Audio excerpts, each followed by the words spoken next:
નમસ્કાર દર્શક મિત્રો, આપ જોઈ રહ્યા છો નિર્માણ ન્યૂઝ કાર્યક્રમ ટુ ધ પોઈન્ટ સાથે આપની સમક્ષ હું છું પ્રીતિ તિવારી। દર્શક મિત્રો, તાજેતરમાં જ 1 ફેબ્રુઆરી 2025ના રોજ નાણામંત્રી નિર્મલા સીતારમણજીએ બજેટ રજૂ કર્યું। આ બજેટમાં ઘણી બધી જે આશા અપેક્ષાઓ આ બજેટ સાથે જોડાયેલી હતી, ઘણાની આશાઓ પૂર્ણ થઈ, પરંતુ ઘણા લોકોની આશાઓ નથી પણ સાકાર થઈ। આ બજેટમાંથી ઘણા બધા સેક્ટરોને ઘણું મળ્યું તો ઘણા બધા સેક્ટર નિરાશ પણ થયા છે। પરંતુ આ બજેટથી સૌથી વધારે આશા જેમને હતી, ખાસ કરીને મીડિયમ જેને આપણે કહીએ છીએ સામાન્ય વર્ગના લોકો, એમને જે આશા હતી એ પૂર્ણ થઈ અને તેના કારણે છેલ્લા ઘણા સમયથી આપણે જોયું કે સોશિયલ મીડિયા પર નાણામંત્રીને ખૂબ ટ્રોલ કરવામાં આવી રહ્યા હતા અને હવે એ જ સોશિયલ મીડિયા પર એમના વખાણ પણ થઈ રહ્યા છે, કારણ કે ટેક્સમાં જે છૂટ આપી 12 લાખ જેમની હવે નોકરી કરતા જે લોકો છે જેમની સેલેરી જો 12 લાખ છે તો એમને હવે ટેક્સ 12 લાખ સુધી કોઈ ટેક્સ નહીં ભરવો પડે। આ જે છૂટ આપી, આ જે રાહત આપી, તેના કારણે ઘણા લોકો ખુશ તો થયા છે, પરંતુ હજુ પણ ઘણી બધી જે આશાઓ છે જે પૂર્ણ નથી થઈ, તેના કારણે નિરાશાઓ પણ એટલી છે। હવે આ બજેટમાં જ્યાં ખેડૂતોને ઘણું બધું મળ્યું છે, યુવા વર્ગને ઘણું બધું મળ્યું છે, મહિલાઓને પણ મળ્યું છે, પરંતુ જેટલી આશાઓ મહિલાઓને હતી એ આશાઓ પૂર્ણ નથી થઈ તેવી ક્યાંક વાતો વહેતી થઈ છે। તો આખરે મહિલાઓની શું આશા હતી બજેટ સાથે અને કઈ આશાઓ પૂર્ણ નથી થઈ અને જે અપેક્ષાઓ પૂર્ણ થઈ છે તે શું છે તે જાણવાનો પ્રયાસ કરીશું। આ બજેટમાં મહિલાઓને શું મળ્યું છે, કેટલું મળ્યું છે તે જાણીશું અને આ બધી ચર્ચા કરવા માટે મારી સાથે હાલ 2 મહેમાનો ઉપસ્થિત છે। મારી સાથે જાણીતા એવા સીએ સ્વાતિબેન પંચાલ ઉપસ્થિત છે, સાથે જાણીતા એવા મહિલા ઉદ્યોગ સાહસિક અને એમએસએમઈ ગ્રોથ એક્સપર્ટ દર્શનાબેન ઠક્કર આપણી સાથે ઉપસ્થિત છે। પહેલા તો આ બંનેનું નિર્માણ ન્યૂઝ પર સ્વાગત છે। શરૂઆત સ્વાતિબેન આપનાથી કરું છું। બજેટ 2025-26 જે રજૂ થયું, આ બજેટથી એક મહિલા તરીકે આ બજેટને આપ કઈ રીતે જુઓ છો? આ બજેટને લઈને આપની પ્રતિક્રિયા કેવી છે? સૌથી પહેલા તો મહિલાઓના કન્ટેક્સ્ટમાં આપણે જો બજેટની વાત કરીએ તો જે સેલેરાઇઝ્ડ ક્લાસ છે, જે બિઝનેસ ઇન્કમ માટેનો જે બહુ જ મોટો ક્લાસ છે, એ લોકોને જે 12 લાખ સુધીની જે લિમિટ આપવામાં આવી છે એનાથી બધા જ લોકો ખુશ છે। ઇટ્સ લાઇક બમ્પર ધમાકા ફોર એવરીવન। આજે જે સેલેરાઇઝ્ડ ક્લાસ છે, બધા લોકોને ઈએમઆઈ ભરવાના હોય અને જે રીતના ઇન્ફ્લેશનનો રેટ વધી રહ્યો છે તો એ લોકોને કોન્સ્ટન્ટ ચિંતા કર્યા કરતી હતી કે ભાઈ ટીડીએસ કટ થઈ જતો હોય બહુ જ બધો પોર્શન, એટલે લિક્વિડ ફંડ ભલે એમની સેલેરી હોય બટ લિક્વિડિટીનો ક્રંચ રહેતો હતો। એટલે હવે જો 12 લાખ સુધીની તમે જો સેલેરાઇઝ્ડ ઇન્કમ તમારી છે અથવા તો બિઝનેસ ઇન્કમ તમે અર્ન કરી રહ્યા છો તો તમને 12 લાખ સુધીમાં કોઈ ટેક્સ તમારો ટીડીએસ કટ થવાનો નથી, તમને કોઈ ટેક્સ આવતો નથી। પણ હા, તમે જો લોંગ ટર્મ કેપિટલ ગેઇન છે, શોર્ટ ટર્મ કેપિટલ ગેઇન છે, અધર દેન બિઝનેસ ઇન્કમ તમે જો ઇન્કમ અર્ન કરો છો, કમાઈ રહ્યા છો, તો તમારે ચોક્કસપણે જે પ્રિસ્ક્રાઇબ રેટ છે 10 અને 20%નો લોંગ ટર્મ અને શોર્ટ ટર્મ માટેનો એ ટેક્સ તમારે આપવાનો થાય છે। એટલે મહિલાઓના કન્ટેક્સ્ટમાં પણ જો વાત કરીએ તો કેટલી બધી મહિલાઓ આજે જોબ કરી રહી છે। એટલે સેલેરાઇઝ્ડ ક્લાસમાં પ્રોબ્લેમ એ થતો હતો કે આ બધી જ મહિલાઓનો ટીડીએસ કટ થઈ જતો હતો। એટલે સેલેરી ભલે ફોર એક્ઝામ્પલ તમારી વર્ષે 1 લાખ રૂપીઝ હોય, તમારા હાથમાં કદાચ 20% કે 25%નો એવરેજ ટીડીએસ કટ થઈને તમારા હાથમાં 75 કે 70 હજાર રૂપિયા આવતા હોય, પણ હવે સિનારીઓ થોડો ચેન્જ થયો છે। એટલે વધારેમાં વધારે લિક્વિડિટી જે છે એ મધ્યમ વર્ગ સુધી પહોંચશે। હવે આ જે લિક્વિડિટી છે એનો ઉપયોગ આપણે કઈ રીતના કરીએ છીએ એ આવનારા સમયમાં જોવાનું રહ્યું કે આપણે લક્ઝરિયસ આઇટમ છે કે પછી બાકી ખોટા ખર્ચામાં કરી રહ્યા છે કે પછી એ લિક્વિડિટીનો આપણે સેવિંગ્સમાં ઉપયોગ કરી રહ્યા છે, કાં તો પછી એ લિક્વિડિટીને આપણે આપણા કોઈ સ્ટાર્ટઅપ છે, આપણો કોઈ પોતાનો સાઇડ બિઝનેસ છે એનામાં આ લિક્વિડિટી ફંડનો ઉપયોગ કરી રહ્યા છે। સાથે સાથે મહિલાઓ માટે એન્ટરપ્રેન્યોરશિપ ને ખૂબ જ ફોકસ કરવામાં આવ્યું છે કે વધારેમાં વધારે યુવાઓ, મહિલાઓ એન્ટરપ્રેન્યોરશિપમાં પોતાના બિઝનેસમાં ઝંપલાવે ખૂબ જ જરૂરી છે। નિર્મલા સીતારમણે જ્યારે બજેટની વાત કરી તો એમને ડિસ્કસ કર્યું કે ડેવલપ કન્ટ્રી 2047માં આપણે જ્યારે વિકસિત ભારતની કલ્પના કરી રહ્યા છે તો વિકસિત ભારત એટલે શું, વિકસિત ભારતમાં શું હશે કે એમાં એક આસ્પેક્ટ છે, એક પોઈન્ટ છે કે જેમાં 70%થી પણ વધારે મહિલાઓ ઇકોનોમીમાં કન્ટ્રીબ્યુશન આપે। ઇકોનોમીમાં કન્ટ્રીબ્યુશન આપવું એટલે એ પોતે એવું કોઈ કામ કરે કે જેનાથી એ લોકો ઇકોનોમી ને આગળ લાવવામાં સહભાગી બને।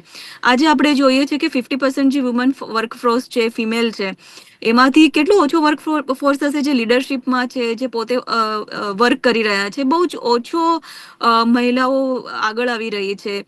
કદાચ હવે સમય ચેન્જ થયો છે, આજના સમયમાં જે રીતના મોંઘવારી પણ વધી છે, પહેલા એવું હતું કે એક કમાઈ અને ઘરમાં 5 જણ નિર્ભર થઈ શકતા હતા, બટ હવે સિનારીઓ કમ્પ્લીટલી ચેન્જ છે. એટલે વધારેમાં વધારે મહિલાઓ ઇકોનોમીમાં કોન્ટ્રીબ્યુશન આપે, અને વિકસિત ભારત ત્યારે જ આપણે કલ્પના કરી શકીશું કે મહિલાઓનું કન્ટ્રીબ્યુશન ઇકોનોમીમાં બહુ જ સરસ રહે. સાથે કિસાન ક્રેડિટ કાર્ડની જે સ્કીમ્સ છે કે જેમાં અને સાથે સ્ટાર્ટઅપ સેક્ટરની પણ જો વાત કરીએ મહિલાઓ માટે, કે જે ક્રેડિટ ગેરંટી ફંડ્સમાં 10 CR થી 20 CR વધારવામાં આવ્યું છે. MSME માટેની પણ જો વાત કરવામાં આવે તો CGTMSE સ્કીમ્સમાં પણ વધારો કરવામાં આવ્યો છે. આ બધા જ જે પરિબળ અને પાસાઓ છે મહિલાઓને અફેક્ટ કરે છે. હવે કેટલી બધી મહિલાઓ એવી છે કે જે પેન્શન અર્ન કરે છે, એ લોકો ફિક્સ ડિપોઝિટમાં પોતાનું બચત મૂકે છે. હવે પહેલા કેવું હતું કે જે સિનિયર સિટીઝન છે, લોકોને 50,000 રૂપીસથી વધારે ઇન્ટરેસ્ટ વ્યાજની આવક આવતી હોય, 50,000માં પણ TDS કટ થઈ જતો હતો. હવે એ TDSની લિમિટ પણ વધારીને 1 લાખ રૂપીસ કરવામાં આવી છે. હવે સાથે તમે જે રેન્ટ અર્ન કરી રહ્યા હોય, તમે પોતે ઓફિસ લીધી હોય, ઓફિસમાં રેન્ટ આવી રહ્યું છે, તો પહેલા 2.4 લાખ રૂપીસની લિમિટ હતી. હવે 2.4 લાખની લિમિટને પણ વધારીને 6 લાખ કરવામાં આવી છે. તો આ બધા જ પરિબળો મહિલાઓને પણ અફેક્ટ કરે છે. જ્યાં મહિલાઓના નામ પર ઓફિસીસ છે, એ લોકોના નામ પર ફિક્સ ડિપોઝિટ છે. મહિલા એન્ટરપ્રેન્યોરશિપ વધારેમાં વધારે લોકો પોતાના સાહસિક માં ઝંપલાવે, એ ખૂબ જ જરૂરી છે. એટલે સાથે MSME સેક્ટરની વાત કરીએ, ઇન્વેસ્ટમેન્ટ્સમાં, અને આ બધા જ આસ્પેક્ટથી મહિલાઓનું કન્ટ્રીબ્યુશન્સ આવનારા સમયમાં અને પોતે એ પગભર થાય અને ઇકોનોમીમાં કન્ટ્રીબ્યુટ આપે, એ એક આ બજેટનો ખૂબ જ મહત્વનો અને પરિબળ પાસાઓ છે. તો બજેટને આપણે ઓવરઓલ ઇવેલ્યુએટ કરીએ તો ખૂબ જ સારું બજેટ છે. તો મહિલાઓ માટે આ બધા જ કી ટેકઅવેઝ છે. સ્વાતિબેન, એક છેલ્લો સવાલ છે આપનાથી હું પૂછું એ પહેલાં દર્શનાબેનની મારી પ્રતિક્રિયા લેવી છે આ બજેટથી. દર્શનાબેન, આપ કેટલા ખુશ છો એક મહિલા તરીકે, મહિલા ઉદ્યોગ સાહસિક તરીકે?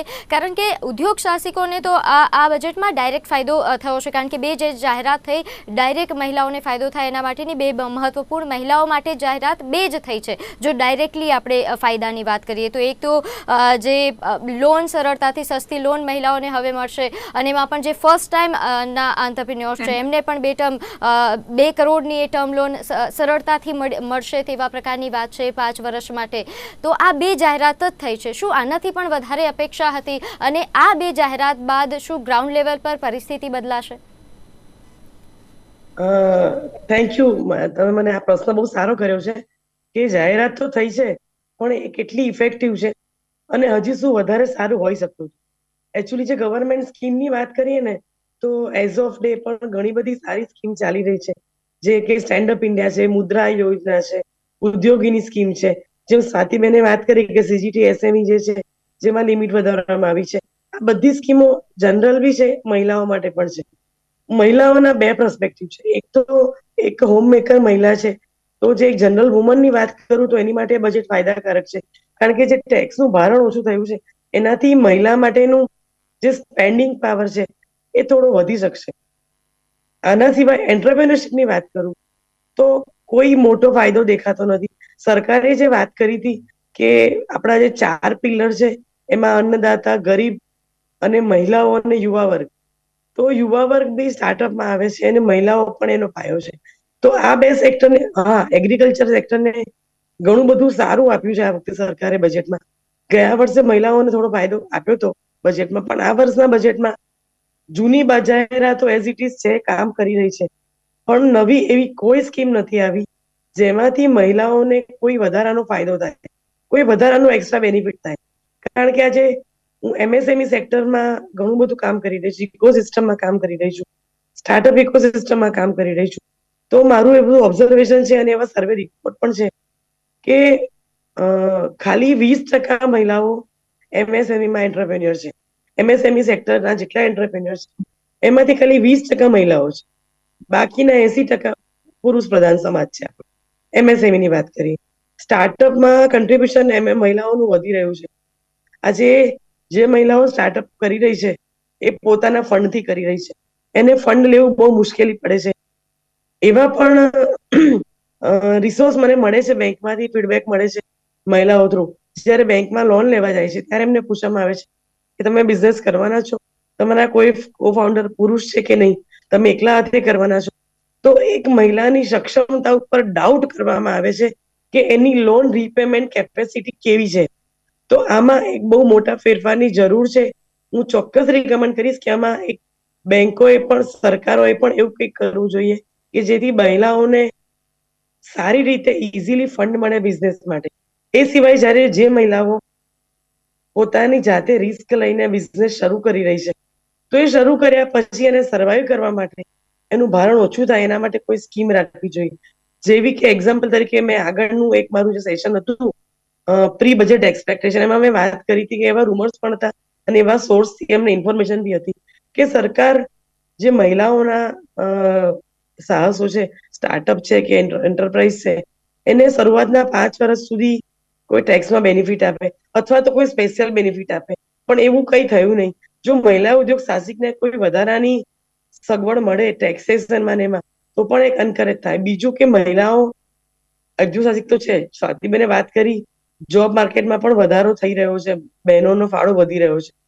જો વુમન એન્ટરપ્રેન્યોરને અને વુમન એમ્પ્લોયને પણ જેમ સ્વાતિબેને વાત કરી કે સિનિયર લેવલમાં મહિલાઓ ઓછી છે, તો જ્યારે સિનિયર લેવલમાં મહિલાઓ વધે તો એવી કંપનીઓને પણ જો સરકાર કોઈ ઇન્સેન્ટિવ આપે કે જે મેનેજરલ પોઝિશનમાં, આગળ પડતી લીડરશિપ પોઝિશનમાં, સીઈઓ લેવલ ઉપર જો મહિલાઓ હોય તો એવી કંપનીઓને પણ જો ટેક્સેશનમાં બેનિફિટ મળે. અને જે મહિલાઓ જો સાહસિક છે એને પણ મહિલાઓને હાયર કરવાથી અને પોતાનું એક્સપાન્શન કરવાથી અથવા તો સ્ટાર્ટઅપ કરવાથી કોઈ ફાયદો થાય તો ચોક્કસપણે આ એક મહત્વનો મુદ્દો છે જે મારી રેકમેન્ડ છે.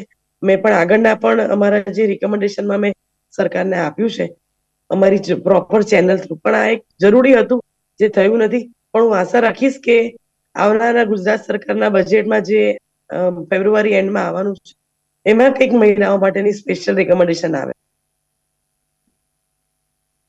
સર્વે આવ્યો હતો જેમાં જણાવાયું કોર્પોરેટ સેક્ટરમાં જે વરિષ્ઠ મેનેજમેન્ટના હોદ્દાઓ છે ત્યાં મહિલાઓનું પ્રમાણ કેટલું છે. તો જ્યાં પુરુષો 1,86,000 હોય તો એની સાપેક્ષમાં 34,000 જેટલી જ મહિલાઓ છે. તો આ ખૂબ બહુ મોટો ડિફરન્સ છે. તો વર્કફોર્સમાં અને પણ ખાસ કરીને જે સિનિયર લેવલના જે હોદ્દાઓ છે ત્યાં સુધી મહિલાઓને પહોંચાડવા માટે, એમને પ્રોત્સાહન આપવા માટે કોઈ ખાસ એ જાહેરાત કરવાની જરૂર હતી, એવી કોઈ વ્યવસ્થા ગોઠવવાની જરૂર છે? સાચી વાત છે. તમારા જે આંકડા છે એ પ્રમાણે કે જે લીડરશિપની વાત કરીએ તો કોઈ પણ કોર્પોરેટ્સમાં વાત કરીએ તો જે ઇક્વલ જે મેલ અને ફિમેલ કેન્ડિડેટ્સનો જે રેશિયો હોવો જોઈએ કોઈ પણ ઓર્ગેનાઇઝેશન્સમાં એમ્પ્લોયીના વર્કફોર્સની વાત કરીએ તો ઇક્વલ તો છોડો, બહુ જ બધા ઓર્ગેનાઇઝેશનમાં એવું હોય છે કે જ્યાં જસ્ટ ખાલી મેલ કેન્ડિડેટ્સ હોય છે, ફિમેલ કેન્ડિડેટ્સ તો ખાલી આઈ થિંક 1 ડિજિટમાં એટલે 5-10% જેવા હોય છે. એટલે જ્યાં સુધી આ પર્સન્ટેજ બહુ જ પ્રમાણમાં, સારા પ્રમાણમાં વધશે નહીં ત્યાં સુધી આઈ થિંક ઇકોનોમિક કન્ટ્રીબ્યુશનની અંદર જ્યારે આપણે વાત કરી રહ્યા છે કે India is a fastest growing economy, ખૂબ જ ઝડપથી વધી રહેલી ભારત એક અર્થવ્યવસ્થા છે અને 2047માં વિકસિત ભારતની આપણે કલ્પના કરી રહ્યા છે. તો હવે જે ફિમેલ એન્ટરપ્રેન્યોર્સ છે, ફિમેલ કેન્ડિડેટ્સ છે, હવે બહુ જ બધા ફિમેલમાં કેવું થાય છે કે એજ્યુકેશન સુધી તો એ લોકોની નું જે પ્રપોર્શન છે એ ચલો સારું છે. એના પછી મેરેજનો ભાગ આવે છે. મેરેજ પછી જ્યારે મટર્નિટીનો પોર્શન હોય છે તો કેટલા બધા ફિમેલ કેન્ડિડેટ્સને આપણે જોઈ રહ્યા છીએ કે એ લોકો બહુ જ સારું એજ્યુકેશન કરવા છતાં આફ્ટર મેરેજ એ લોકો ગીવ અપ કરી દે છે. આફ્ટર મેરેજ એ લોકો કંઈ પણ વર્ક કરી નથી રહ્યા. તો આ બધા જે આસ્પેક્ટ છે અને સૌથી વધારે તો જ્યારે કે મટર્નિટીની વાત કરીએ એટલે મટર્નિટી પછી એમને કન્ટિન્યુ કરવું આ પર્ટિક્યુલરલી સેક્ટરમાં ખૂબ જ અઘરું થઈ જતું હોય છે એવું ફીલ કરે છે. કદાચ એમને સપોર્ટ સિસ્ટમ થોડી વીક મળતી હોય છે, કદાચ પોતાની પણ ગીવઅપ કરતા હોય છે કે ના બસ હવે મારે નથી કરવું. તો આ જે પર્ટિક્યુલરલી ઝોન છે કે જ્યાં મહિલાઓ ફરીથી કમબેક નથી કરી રહી, એ કમબેક માટે સ્પેસિફિકલી થોડો ભાર આપવામાં આવે અને બધી કોર્પોરેટ્સમાં પણ એકચ્યુઅલી જે આપણને રજાઓ મળતી હોય છે 6 મંથની છે, બટ એના પછી તમારા બચ્ચાઓ, છોકરાઓને કોણ જોશે? તો આઈ થિંક એ માટેનો એક પોઝિટિવ એટમોસ્ફિયર જેવી રીતના ડેવલપ કન્ટ્રીમાં છે, વિકસિત દેશોમાં, એ જ રીતના ભારતમાં પણ કરવામાં આવે અને એના માટે થોડું સજાગ પ્રવૃત્તિઓ કરવામાં આવે તો આઈ થિંક મને એવું લાગે છે કે બહુ જ બધી મહિલાઓ જે ખરેખર આવા માંગે છે, આપણે પણ કેટલા બધા ફ્રેન્ડ્સને જોતા હોઈશું કે એ લોકો કન્ટ્રીબ્યુશન કરવા માંગે છે, એમને આગળ આવવું છે, પણ I think right spirit, right motivations અને રાઇટ એન્વાયરમેન્ટ એ ક્રિએટ કરવાની જરૂર છે. બિલકુલ. સ્વાતિબેન, આપ અમારી સાથે જોડાયા અને આપે આપના જે બજેટ સાથે જોડાયેલા આપના વિચારો રજૂ કર્યા તે બદલ આપનો ખૂબ ખૂબ આભાર. Thank you. આ સાથે દર્શક મિત્રો, આપણી સાથે અનેક મહેમાન જોડાઈ ગયા છે. જેની ફૂડ ગ્રુપથી આપણી સાથે જીયા રાજવંશી ઉપસ્થિત છે. જીયાબેન, જેઓ જેની ફૂડ ગ્રુપના ડાયરેક્ટર પણ છે. પહેલાં તો આપનું નિર્માણ ન્યૂઝ પર સ્વાગત છે. Thank you so much. નમસ્કાર પ્રીતિબેન. જી અજયબેન, બજેટ પર ચર્ચા કરી રહ્યા હતા. દર્શનાબેન અને સ્વાતિબેને પોતાના વિચારો રજૂ કર્યા કે આ બજેટ 2025-26થી મહિલાઓને શું મળ્યું, કેવી આશા હતી, શું એ આશાઓ પૂરી થઈ કે કેમ. આપના મતે આપની આ બજેટ સાથે એક મહિલા તરીકે આપની શું આશાઓ હતી અને શું આપને આ બજેટ એક મહિલા તરીકે એટલું સારું લાગ્યું? હાજી પ્રીતિજી, મેં એટલું બધું ફોકસથી સ્ટડી નથી કર્યું, પણ જે પણ મેં હાઇલાઇટ્સ લઈ ચૂકી છું એમાંથી એ જણાય છે મને કે લાસ્ટ યર કરતા આ બજેટ થોડું વધારે બેટર થયું છે ઇન ટર્મ્સ ઓફ ઓન્ટરપ્રિનરશિપ. બિકોઝ હું ધંધો કરું છું તો એની અંદર અમુક જે ફાયદા થવા જોઈતા હતા અમુક સ્ટેટને ફોકસ કરીને, જેમ કે બિહાર ઉપર, તો એ કરવામાં આવ્યું છે. It can be political move also, but એમાં આપણે નહીં જઈએ અત્યારે. It is solely about women. તો વિમેનને ઘણા બધા ફાયદા એની અંદર મળ્યા છે. When it comes to have if they are loans, credit મળવી સોસાયટીમાંથી, મતલબ કે બેંક્સ તરફથી, એ બધા ફાયદા એમને મળી રહ્યા છે. લગભગ ફોકસ અત્યારે એવું છે કે પુઅર, ફિમેલ, ખેડૂત અને ફોર્થ કેટેગરી હું ભૂલી ગઈ છું, એટલા લોકોને અત્યારે ફોકસ કરવામાં આવ્યો છે. તો મને એવું લાગે છે કે આ બજેટ ઉપર ઘણા વર્ષની કમ્પેરિઝનમાં આ વખતે સારું રિઝલ્ટ મળ્યું છે આપણને. એનો પછી એન્કેશ કરવું એ સિમ્પલી તમારી ઉપર છે, રાઈટ કોન્ટેક્ટને ટચ કરીને. જી દર્શનાબેન, આપ જે જણાવી રહ્યા હતા કે ગ્રાઉન્ડ લેવલ પર જે પરિસ્થિતિ હોય છે, આમ તો દર વખતે બજેટમાં સારી જ યોજનાઓ બહાર પાડવામાં આવે છે, સારું બજેટ ફાળવવામાં આવે છે મહિલાઓ માટે, દરેક વર્ગ માટે. પરંતુ જ્યારે એ અમલીકરણની વાત છે કે મહિલાઓ સુધી એ પછી વાત પહોંચે છે કે નહીં, એ લાભ પહોંચે છે કે નહીં, તે મોટો સવાલ થાય છે. તો અત્યારે જે ગ્રાઉન્ડ રિયાલિટી છે કેવા પ્રકારની છે, કેવા પ્રકારની યોજનાઓ કે કેવા પ્રકારનો સપોર્ટ એ સરકારનો હોવો જોઈએ મહિલાઓને? મહિલાઓને લગતી સ્કીમ તો ઘણી સારી છે, પણ એક સૌથી મોટી ચેલેન્જ છે અવેરનેસ, કે મહિલાઓ સુધી આ જે સ્કીમ છે, ગવર્મેન્ટની ફાયદાઓ છે, એની માહિતી પૂરેપૂરી પહોંચતી નથી. એમાં એવું નથી કે સરકારનો પણ વાંક છે, બંને પક્ષે કોઈ બી વસ્તુ આપણે કહેવાય ને કે બે હાથે તાળી પડે, તો સરકાર એના એફોર્ડ કરી રહી છે, પણ સાથે સાથે મહિલાઓએ પણ એના એફોર્ડ કરવા પડશે. પોતે પોતાના કમ્ફર્ટ ઝોનમાંથી બહાર આવવું પડશે. આજકાલ એવો એક ટ્રેન્ડ થઈ રહ્યો છે માર્કેટમાં કે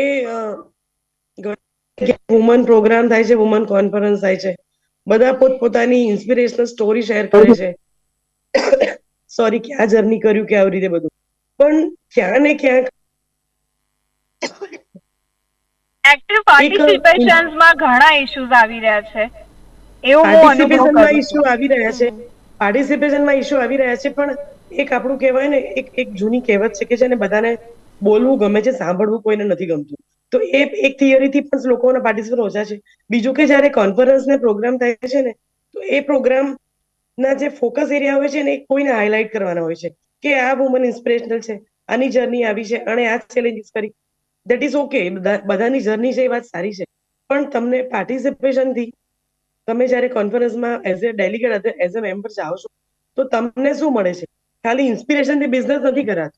તો એની માટે જે કોન્ફરન્સ ઓર્ગેનાઇઝર છે ને, એને એવી થીમ રાખવી પડશે કે જેનાથી નોલેજ વધે. મહિલાઓને ગવર્મેન્ટની કઈ સ્કીમનો કેવો લાભ મળશે, એ લાભ ક્યાંથી મળશે, એ લાભ કરવામાં તમને કોણ મદદ કરશે, આ બધી વસ્તુ છે. હમણાં અમે લોકો એક પ્રોગ્રામ કર્યો હતો, એમાં એક બહુ સરસ થીમ અમે રાખી હતી કે હું બરોડામાં બેઝ છું, સેન્ટ્રલ ગુજરાત ચેમ્બર કોમર્સ જે છે એમાં હું મેમ્બર છું. તો અમે લોકો એક પ્રોગ્રામ કર્યો કે ભાઈ મહિલાઓને જાણકારી મળે. લગભગ 100 થી વધારે બહેનો અમે આવી હતી અમારા પ્રોગ્રામમાં. અમે ફોકસ કર્યું કે બેન્કિંગ સેક્ટરમાં જે મહિલાઓ છે, આખી મહિલાની ટીમ, જે ક્રેડિટ મેનેજર છે એ પણ બેન હતા, જે સેલ્સ મેનેજર છે એ પણ બેન હતા ગવર્મેન્ટની બેંકમાંથી. અને અમે લોકોએ આખો પ્રોગ્રામ એવો હતો કે મહિલાઓ જ મહિલાઓને માહિતી આપે, કે ઇન્સ્પિરેશન સ્ટોરી. ઇન્સ્પિરેશન જરૂરી છે, પણ સાથે કઈ સ્કીમમાં કયો ફાયદો થાય, આ બધી વસ્તુઓની જાણકારી પ્રોપર આપવામાં આવી. તો મારા હિસાબે પ્રોગ્રામ જે થાય છે, બધા હાઈ લેવલના બહેનોને, સક્સેસફુલ મહિલાઓને બોલાવીને એમની સ્ટોરી શેર કરવામાં, એમના મોટિવેશન ભાષણો શેર કરવામાં આવે છે. પણ ગ્રાઉન્ડ લેવલની જાણકારી આપવામાં જો આવે ને, કે આ તમને આ જગ્યાએ તમને લોન મળી શકશે, અને લોન મળી શકશે એટલું પૂરતું નથી. બેંકોએ આગળ આવવું પડશે કે આવો મારી પાસે, આ મારો કોન્ટેક્ટ નંબર છે, હું તમને લોન આપવામાં મદદ કરીશ. આ લેવલ સુધીનું જો એક ગેધરિંગ કરવામાં આવે ને તો ચોક્કસપણે ફાયદો થાય. કારણ કે ફંડિંગ એ સૌથી મોટી ચેલેન્જ છે. અચ્છા, ફંડિંગ લીધા પછી પણ ઘણા બધા જે ગવર્મેન્ટના લાઇસનિંગ છે, કમ્પ્લાયન્સીસ છે, એ મીટ કરવા માટે પણ મહિલાઓ સ્ટ્રગલ કરે છે. એની માટે ઘણા બધા મારા જેવા કન્સલ્ટન્ટ પણ છે, સ્વાતિબેન જેવા સીએ પણ છે, અને ઘણા બધા એવા લોકો છે કે જે હેલ્પ કરે છે. પણ મહિલાઓએ પણ એ હેલ્પ લેવા માટે આગળ આવવું પડશે.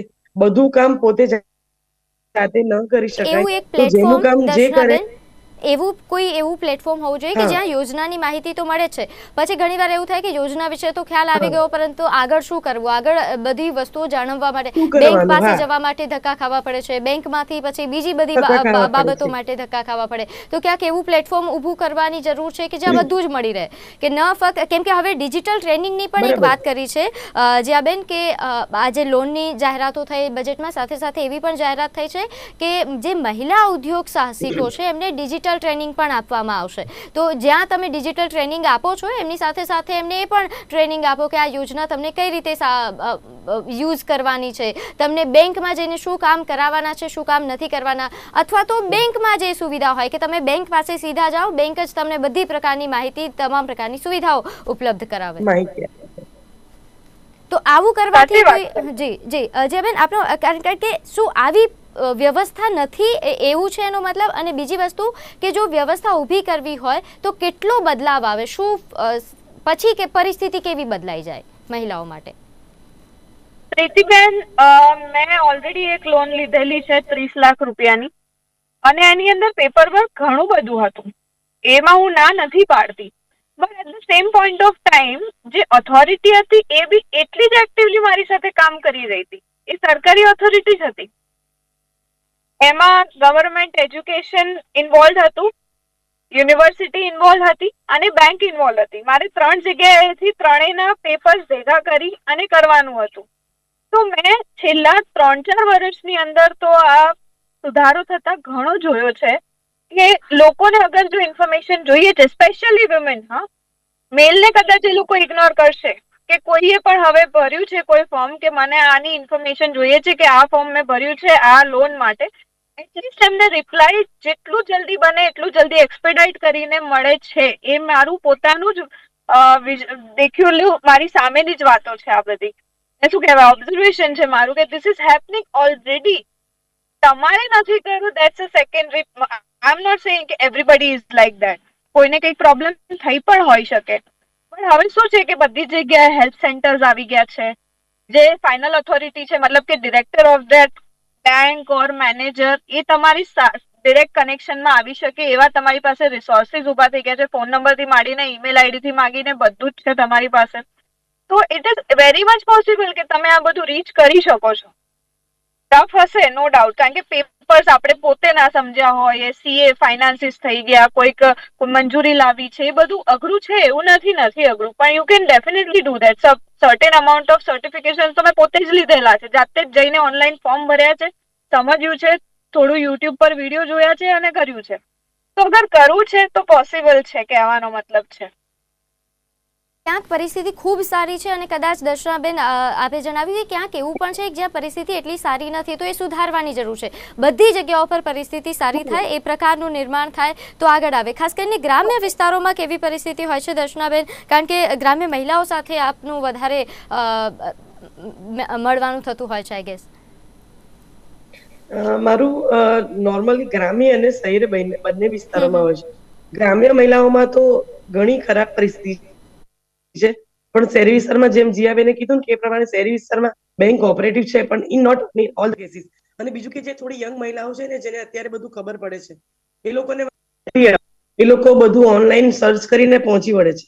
પણ જે લોકો જે બહેનો 40+ કે 45+ છે, કે જેને પોતાની કેરિયર રીસ્ટાર્ટ કરવી છે as in form of business, એની માટે આ બધી માહિતી લેવી ડિફિકલ્ટ છે. અને ઘણી બધી જગ્યાએ બાયસ પણ હોય છે. અને એકવાર બેંકમાં પહોંચી જાય, લોન તો બેંક આપી દે છે, આઈ ડોન્ટ ડિનાય કે લોન મળે છે, પણ કઈ લોનમાં તમને બેનિફિટ વધારે થાય, તમારા બિઝનેસ પોઈન્ટ ઓફ વ્યૂ તમારે કયા પ્રકારની લોન લેવી જોઈએ, જેમાં સબસિડી મળી શકે છે, કે જેમાં શું ફાયદો થઈ શકે છે, રેટ ઓફ ઇન્ટરેસ્ટનો ફાયદો થઈ શકે છે. તો આ બધી જે માહિતી છે, બેંક ટુ બેંક પણ અમુક લોનોને સ્કીમ અલગ છે, તો આ બધી માહિતી પ્રોપરલી મળે એ બહુ જરૂરી છે. એની માટે બહેનોએ પણ આગળ આવવું પડશે, એમણે જે આ પ્લેટફોર્મ પર જોડાવવું પડશે, નેટવર્કિંગ કરવું પડશે, અને સરકારે પણ આવા પ્લેટફોર્મ ઉભા કરવા પડશે. અને આવા જે પ્લેટફોર્મ ઉભા થયા છે, જે લોકો કામ કરી રહ્યા છે, એને સરકારે સપોર્ટ કરવો પડશે, તો જ આ પરિસ્થિતિ બદલાશે. કન્ટ્રીબ્યુશન બહુ સરસ છે. આજે જે મહિલાઓ, યંગ મહિલાઓ સ્ટાર્ટઅપ કરી રહી છે, એ લોકોનું, હું જે ગ્રોથની વાત કરું ને, તો જે પુરુષોની સામે એ લોકોનો ગ્રોથ 3 ગણો ફાસ્ટ થઈ રહ્યો છે. આ બિલકુલ. એક સ્ટડી રિપોર્ટ છે, હું કોઈ નંબર્સ એઝ્યુમ કરીને નથી કહેતી. બિલકુલ બિલકુલ. પ્રોફિટની વાત કરીએ તો જે મહિલાઓ છે, ડિટેલ ઓરિએન્ટેડ છે, ઘણું બધું માઇન્યુટલી ડિટેલમાં કામ કરે છે, એક બિલકુલ. એક પેની બચાવે છે, એક એક પેની વિચારીને સ્પેન્ડ કરે છે.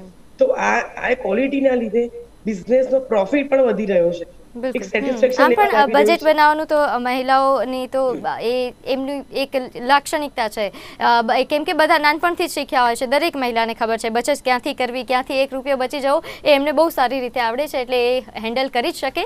આ બંને મહેમાનો અમારી સાથે જોડાયા તે બદલ આપનો ખૂબ ખૂબ આભાર. તો દર્શક મિત્રો, હાલ કાર્યક્રમ ટુ ધ પોઈન્ટ પર બસ આટલું જ. આપ જોતા રહો નિર્માણ ન્યૂઝ. નમસ્કાર.